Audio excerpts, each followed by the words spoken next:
اعوذ باللہ من الشیطان الرجیم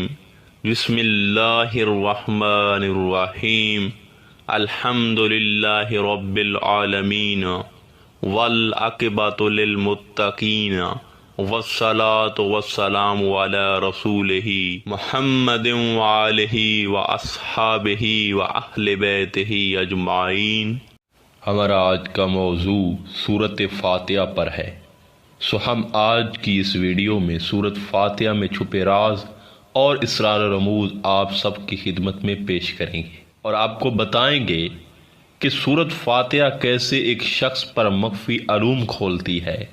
اور کیسے ایک شخص کو محرومیوں سے نکال کر فتح اور کامیابی سے ہمکنار کرتی ہے۔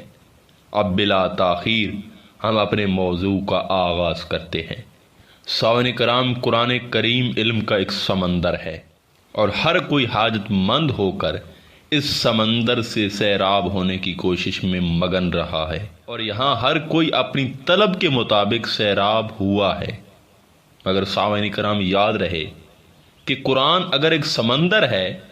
تو قرآن کی ایک سورہ جس کا نام الفاتحہ ہے، یہ اس سمندر کی گہرائی ہے، اور یہ سورت قرآن کریم کا خلاصہ بھی ہے۔ ہمارے مفسرین، اولیاء کرام اور اہل لغت نے سورت فاتحہ کے لفظ فاتحہ کے بے حد مطالب نکالے ہیں جو اس پوری سورہ کو انٹروڈیوس کرواتے ہیں۔ سامعین کرام، فاتحہ کا ایک معنی ازالہ رنج ہے اور اتفاع علم ہے، یعنی یہ سورت فاتحہ وہ ہے جو انسان کی زندگی میں بندش اور رکاوٹ کو دور کر کے اور اس کی زندگی کی مشکلات کو رفع کرتی ہے، اور یہ سورہ فاتحہ ظاہری مرادوں کے دروازے کھولتی ہے اور باطنی رنج و علم اور غم کو دور کرتی ہے اور لوگوں کی احتیاجات کو پورا کرنے کا سبب بنتی ہے۔ دیکھیں، لفظ فاتحہ فتح سے بھی ہے، جس کا مطلب یہ ہے کہ یہ سورت برکات ارضی اور سماوا کے دروازے کھولنے والی ہے، لہذا اس اعتبار سے یہ سورت فتح اور برکات کا ذریعہ بھی ہے۔ اسی طرح فاتحہ کا تیسرا معنی فتح علوم اور ہدایت بھی ہے، کیونکہ یہ ایک حقیقت ہے کہ فاتحہ سے انشراح صدر ہوتا ہے اور علوم اور معارف کا دروازہ کھلتا ہے اور موہبات ربانی انسان کے دل پر ظاہر ہوتے ہیں۔ سامعین کرام، یہاں علم کے کھلنے سے مراد صحیفوں والے علم کا کھلنا نہیں ہے، بلکہ سینے والے علم کا کھلنا ہے، باطنی علم کا کھلنا ہے، وہ خاص علم کا کھلنا ہے جو کہ انسان کے باطن میں بوٹی کی مانند پیوست ہو کر پھلتے پھولتے خوشبودار تناور درخت کی شکل اختیار کر لیتا ہے، اور پھر وہ سینہ بسینہ منتقل ہوتا چلا جاتا ہے۔ اس علم کے متعلق اشارہ فرماتے ہوئے حضور سلطان العارفین حضرت سخی سلطان باہو فرماتے ہیں، الف علا چمبیدی بوٹی میرے من وچ مرشد لائی ہو۔ سامعین کرام، حضرت سخی سلطان باہو یہاں الف علا چمبیدی بوٹی میں موجود اس علم کو بیان کر رہے ہیں جس کی کنیہ اللہ رب العزت کے پاس ہے، یعنی سینے والا علم، جس کی بدولت باطن کو شعور نصیب ہوتا ہے۔ وہ ذات جس کے لیے چاہے غیب کو فتح فرما دے اور جس کے لیے چاہے علم و ہدایت کے مخفی خزانوں کا دروازہ کھول دے اور علم و معرفت کی راہ میں آنے والی تمام رکاوٹیں دور کر کے غنی علوم عطا کر کے کامیاب کر دے، کیونکہ وہ ذات غیب کی مالک ہے اور جس پر چاہتی ہے اس پر علوم غیبی کو عیاں کر دیتی ہے۔ وہ علوم جو اوروں سے مخفی ہوتے ہیں، رب کی کرم نوازی سے یہ علوم غیب بندہ مرتضیٰ کو عطا کر دیے جاتے ہیں، لہذا اس اعتبار سے فاتحہ فتح موہبات کا نام ہے۔ لہذا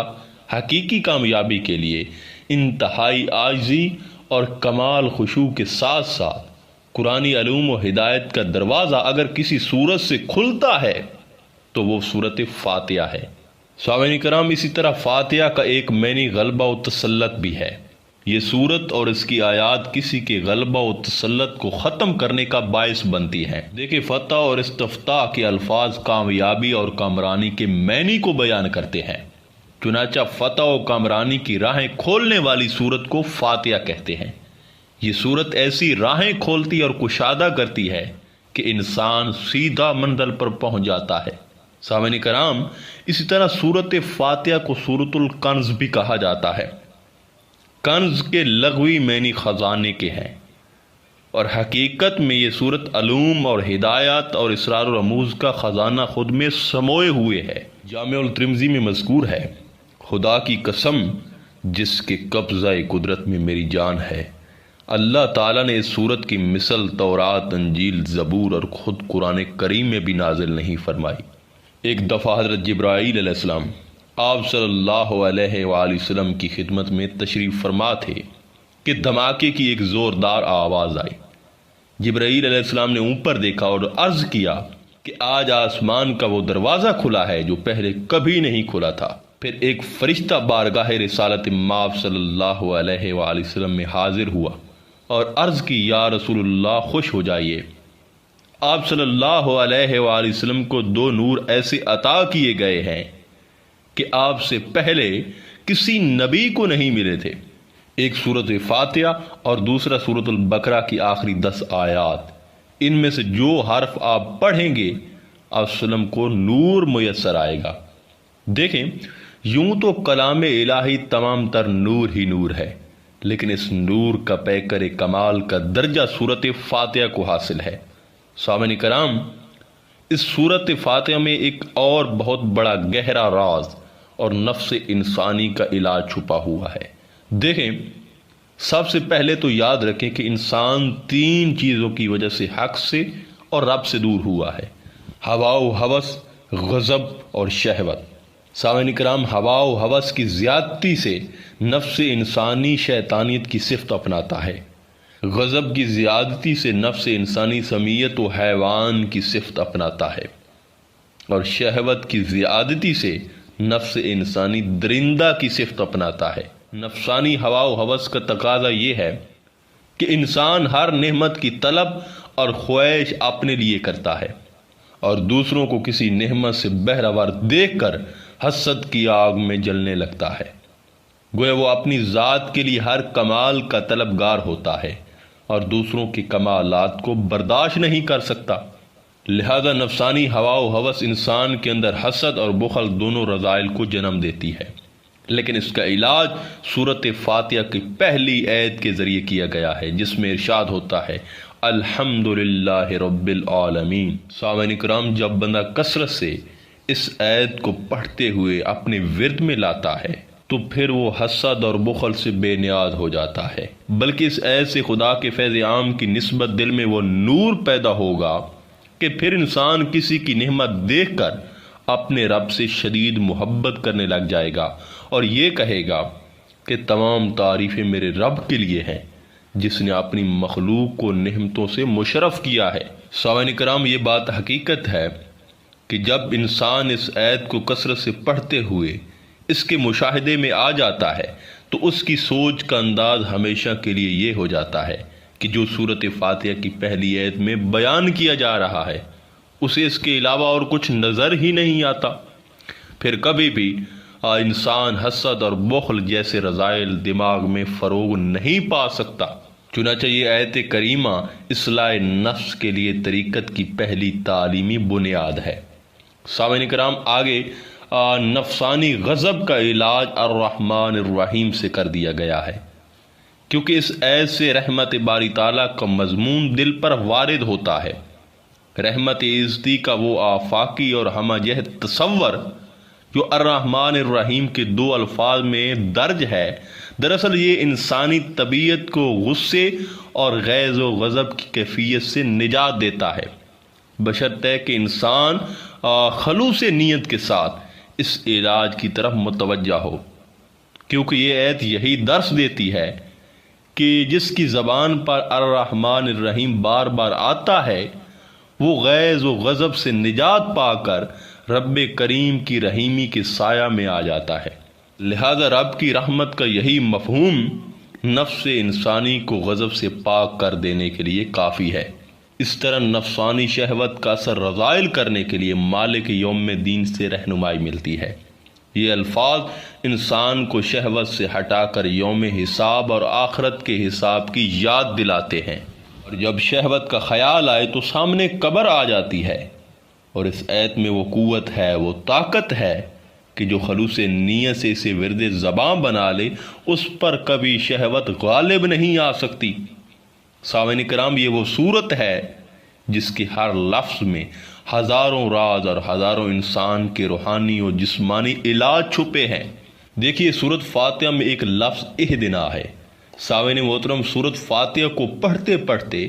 انسان جب لفظ اہدنا پر پہنچتا ہے تو اہدنا کی پکار کے ذریعے انسان بارگاہ عزتی سے شعور اور ہدایت طلب کرتا ہے۔ وہ اپنے مالک سے شعور مانگتا ہے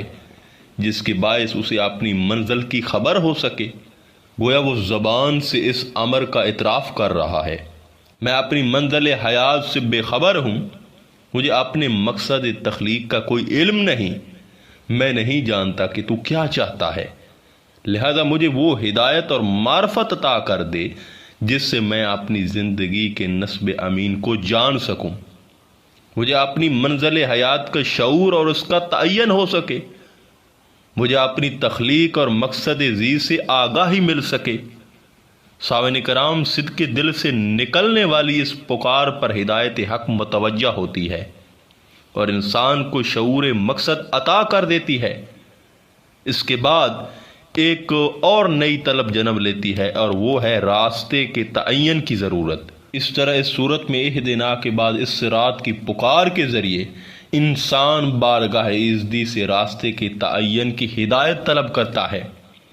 اب وہ خالق اور مالک سے اپنی رہنمائی مانگتا ہے جس کے باعث اسے منزل تک پہنچنے والے راستے کی خبر ہو سکے۔ اب وہ خالق اور مالک سے اپنی رہنمائی مانگتا ہے جس کے باعث اسے منزل تک پہنچنے والے راستے کی خبر ہو سکے۔ گویا وہ رب سے یہ التجا کر رہا ہے کہ اے راستہ دکھانے والے، مجھے معلوم نہیں کون سا راستہ اس منزل کو پانے کے لیے صحیح ہے اور کون سا غلط، مجھے اپنی رحمت سے سیدھی راہ کی ہدایت عطا کر دے، میرے لیے اس راہ کو متعین کر دے کہ جس پر میں چل کر اپنی منزل حیات کو پا سکوں۔ یقین جانیے کہ صدق دل سے اٹھنے والی اس پکار پر ہدایت حق متوجہ ہوتی ہے اور انسان کو بیچ راستے کے تعین کی توفیق سے نواز دیتی ہے۔ اس کے بعد ایک اور طلب دامن گیر ہو جاتی ہے اور وہ ہے حصول مقصد کی ضمانت، المستقیم۔ دیکھیں، المستقیم کی پکار کے ذریعے انسان بارگاہ عزتی سے استقامت اور حصول مقصد کی ضمانت طلب کرتا ہے۔ اب وہ اپنے خالق و مالک سے اس امر کی یقین دہانی مانگتا ہے کہ وہ صحیح راستے پر استقامت کے ساتھ گامزن رہ سکے، کیونکہ استقامت ہی منزل مقصود تک پہنچنے کی اصل ضمانت ہے۔ وہ یہ دعا کر رہا ہے کہ اے کامیابی عطا کرنے والے، مجھے درست استقامت سے نواز دے تاکہ میں اپنی منزل کو پا سکوں۔ کہیں ایسا نہ ہو کہ میں اس راستے پر چلا جاؤں یا بھٹک نہ جاؤں جہاں پہ غم ہیں، جہاں پہ معمون ہیں، جس پر راہزن ہیں اور وہ مسافروں کو لوٹتے ہیں، جس پر شیطان تیرے بندے کو بہکاتے ہیں، کہیں میں اس راستے پر نہ چلا جاؤں۔ لہذا مجھے وہ راستہ دے جس پر استقامت ہو، جو تیرے لیے پسندیدہ ہو۔ سامعین کرام، جب یہ ندا دل کی گہرائیوں سے نکلتی ہے تو اللہ تعالیٰ کی ذات انسان کو حفاظت اور استقامت کی خوشخبری سنا دیتی ہے اور ارشاد ہوتا ہے کہ اگر حفاظت اور استقامت کے ساتھ منزل مقصود تک پہنچنے کی ضمانت چاہتے ہو تو آؤ میرے انعام یافتہ بندوں کے نام سفر بن جاؤ، ان کی معیت اور رفاقت اختیار کر لو، کیونکہ ان پر نہ میرا غضب ہوا ہے اور نہ وہ کبھی راہ ہدایت سے ہٹے ہیں۔ سامعین کرام، الغرض اس صورت میں وہ راز، وہ حقائق، وہ طاقت، وہ فتح و کامیابی، ظاہری اور باطنی دونوں کامیابی چھپی ہے جس کا احاطہ انسان کی عقل سے باہر ہے۔ لہذا اگر آپ کا کوئی بھی مسئلہ ہے، جسمانی ہے، روحانی ہے، جس طرح اوپر ہم نے بتائے ہیں ان میں سے کوئی بھی مسئلہ ہے، تو جو شخص اس صورت کو کثرت سے چلتے پھرتے اٹھتے بیٹھتے توجہ اور دھیان سے پڑھتا ہے تو وہ انشاءاللہ تعالی کبھی ہدایت، انعامات اور فتح سے محروم نہیں ہوتا اور اس کا کوئی مسئلہ باقی نہیں رہتا اور اس پر وہ علوم کھلتے ہیں کہ جن کا تعلق باطن سے ہے۔ لہٰذا ہمیں چاہیے کہ اگر ہم کوئی بھی چیز پئیں یا کھائیں تو ساتھ اس پر بھی سورۃ فاتحہ پڑھیں، کیونکہ جب وہ پانی یا غذا ہمارے اندر جائے گی تو اندر نور بنے گا، ہمارے لیے تسکین کا باعث بنے گا، اور اس سے انشاءاللہ تعالی بہت کچھ آشکار بھی ہوگا۔ سامعین کرام، تعداد کی حد مقرر نہیں، جتنا آسان لگے پڑھ سکتے ہیں، لیکن توجہ اور یقین شرط ہے۔ آخر میں دعا ہے کہ اللہ تعالی ہمیں سورۃ فاتحہ پڑھنے اور اس سے برکتیں، رحمتیں اور کامیابی سمیٹنے کی توفیق عطا فرمائے۔ انشاءاللہ تعالی ملتے ہیں ایک نئے موضوع میں، تب تک اللہ نگہبان۔